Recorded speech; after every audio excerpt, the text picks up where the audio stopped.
buenas tardes.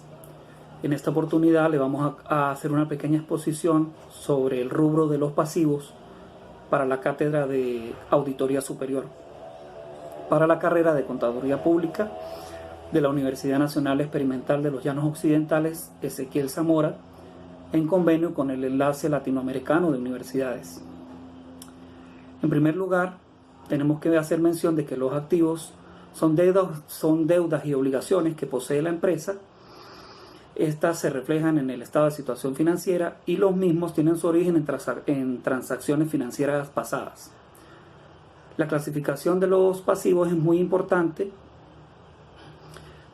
puesto que tiene relación con los efectos y las situaciones que se puedan derivar de este rubro. En este caso, los mismos son tan importantes como lo son los activos, puesto que tienen un gran efecto financiero dentro de la organización, en la empresa, tanto que pueden llegar a comprometer la operatividad de la empresa. También podemos mencionar que los pasivos son deudas que tenemos en el presente, pero que hemos contraído en el pasado. Un ejemplo de estas obligaciones es el préstamo con una entidad financiera, ya que al adquirir el préstamo estamos obligados a pagar tanto el capital como los intereses al proveedor. Hay que hacer mención también de que el pasivo es uno de los 3 elementos patrimoniales del estado de situación financiera, junto con el patrimonio neto. Aquí se hace una pequeña observación sobre cómo está estructurado el estado de situación financiera con relación a los activos y los pasivos y la clasificación de cada uno de ellos. Es muy importante mantener en buena administración los pasivos y clasificarlos adecuadamente, ya que si la empresa cuenta con elevadas obligaciones a corto plazo, o sea, podríamos decir que tiene elevado el pasivo corriente y no cuenta con el suficiente flujo de efectivo o con los suficientes activos corrientes para cubrir ese pasivo, con seguridad nadie querrá financiar esta empresa debido al riesgo que causa o el impacto del riesgo que causa en las nuevas obligaciones. El pasivo se calcula de acuerdo a la fórmula pasivo igual al activo menos el patrimonio neto. El comportamiento normal de las cuentas de pasivo sería: si la cuenta aumenta, debe ir al haber, y si disminuye, se debe anotar por el debe. Esto significa que las cuentas de pasivo son de saldo normal acreedor. Haremos mención también de la cuenta T, cómo estaría estructurado o por dónde carga, por dónde abona cada cuenta de pasivo. La clasificación más simplista de los pasivos los divide en dos grandes ramas. Los pasivos corrientes, que son aquellos que se van a liquidar en un lapso menor a un año, y los pasivos corrientes, que son aquellos que se van a liquidar en un lapso superior a un año en este caso. Luego veremos en una imagen cómo es más o menos la clasificación de los pasivos dentro de la estructura del estado de situación financiera. Muchas gracias. El pasivo. El pasivo representa todas aquellas deudas u obligaciones que la empresa tiene, bien sea a corto o a largo plazo. Son las que se crean por compras de mercancía o por compra de activos. Que vamos a ir viendo, podremos saber que el pasivo también forma parte, junto con el activo y el patrimonio, de todos los informes financieros de una empresa que esté legalmente constituida. Sabemos que la fórmula para calcular el pasivo es el activo menos el patrimonio neto. ¿De qué va a depender los pasivos de una empresa? Van a depender de que sean a largo o corto plazo. Estos se van a llamar pasivo no corriente y pasivo corriente.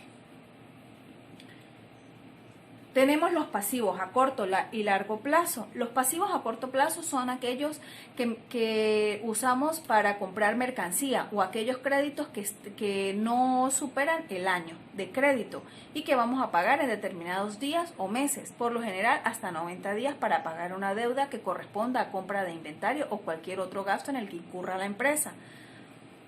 Y tenemos los pasivos a largo plazo, que son los que pagamos entre 1 o hasta 5 años. Dentro de los pasivos de largo plazo tenemos los préstamos bancarios, las hipotecas, los documentos por pagar. Cada uno de estos son extensivos a una cierta cantidad de meses de acuerdo a lo que nos exija el ente para el cual nosotros solicitamos el préstamo. Cuando hipotecamos un bien inmueble, propio de la empresa, ¿verdad? Que va a obtener un valor y que vamos a tener un tiempo estipulado para pagarlo. ¿Qué ocurre allí? A partir de allí nosotros vamos a realizar nuestros asientos contables. Si sabemos que los pasivos son obligaciones, siempre van a ir por el haber. Vamos a tener siempre estas deudas por pagar en los tiempos establecidos.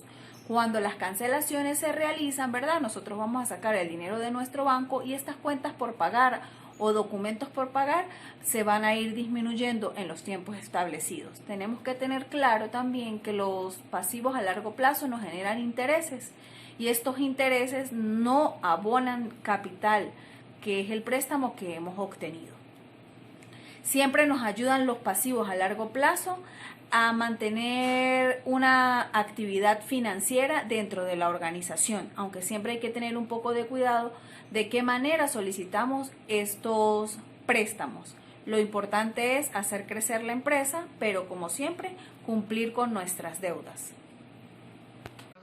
Buenas tardes, mi nombre es Chana Curaina, perteneciente al quinto trimestre de Contaduría Pública en la Universidad Nacional Experimental de los Llanos Ezequiel Zamora, en convenio con el Enlace Latinoamericano de Universidades en la UNI. El día de hoy, como complemento de la materia de auditoría superior, estaré hablando acerca de los pasivos diferidos y otros pasivos. Entre los pasivos diferidos podemos decir que son las obligaciones futuras correspondiente a un pago adelantado que se le hizo a la entidad o que en este caso nos hicieron a nosotros por la prestación de un servicio o por la venta de un bien. Los elementos de los pasivos diferidos se pueden clasificar entre los ingresos recibidos por anticipado. Estos corresponden a los arrendamientos, a los honorarios, a las comisiones o a los intereses. Los abonos diferidos, que son el monto adeudado a los reajustes efectuados por las cuotas netas pendientes. También tenemos las ventas a plazo, que puede hacer alguna entidad. Y tenemos los créditos por correcciones monetarias, que eso se ven a los reajustes por inflación. También dentro de esta clasificación podemos encontrar los impuestos diferidos. Un ejemplo que podemos dar para ser más sensato con los pasivos diferidos puede ser al momento de ofrecer o que nos dan un arrendamiento o un alquiler. El propietario nos podrá pedir un año de anticipado para cancelar ese alquiler. Sin embargo, este ingreso que nosotros en este caso podemos recibir por ese alquiler cobrado por anticipado, no va a ser registrado netamente porque ese dinero no nos corresponde a nosotros completo, sino hasta que finalice el periodo de la prestación de servicio. ¿Sí? Por lo menos en los asientos contables quedaría registrado los alquileres pagados por anticipado contra el banco, asumiendo que sacamos el dinero del banco. Otro ejemplo de estos pasivos diferidos sería una suscripción que nosotros hemos cancelado y de igual forma este servicio, así nosotros lo hayamos cancelado, nos lo van a presentar mensual o trimestralmente. Sí, otro concepto importante que podríamos hablar acerca de los pasivos diferidos se podría decir sobre los impuestos diferidos, ¿sí? Que corresponde a una entidad reconocer en sus estados financieros. Sin embargo, estos impuestos diferidos tienen que tomarse en cuenta con sus diferencias temporarias. Y para poderlos contabilizar debemos tener en cuenta las dos clasificaciones que nos presentan estos impuestos diferidos, los cuales serían los impuestos diferidos activos y los impuestos diferidos pasivos. Entre los impuestos diferidos activos son los que nos permiten ahorrar el pago de impuestos en el futuro. ¿sí? Estos contablemente deben ser contabilizados por la parte del debe como un activo no corriente de impuesto diferido activo y en la parte del crédito como un ingreso por impuestos diferidos. Ahora, para los impuestos diferidos pasivos son los que la entidad debe pagar un mayor impuesto en el futuro y estos van a ser registrados contablemente por un gasto por impuestos diferidos contra una cuenta de pasivos no corrientes de impuestos diferidos. Recordemos que todos los impuestos tienen su naturaleza, siempre va a ser por el haber. Sin embargo, estos pasivos diferidos que son pagados por adelantados, como es un pasivo que vamos a disminuir, disminuye por el debe. Siguiendo con la misma temática, otro tema sería el de los otros pasivos, de los cuales tenemos los pasivos devengados, que son los intereses devengados sobre los créditos, que tienen una fecha de vencimiento, los pasivos acumulados, que son los intereses de los pasivos devengados pagados a la fecha de dicho préstamo.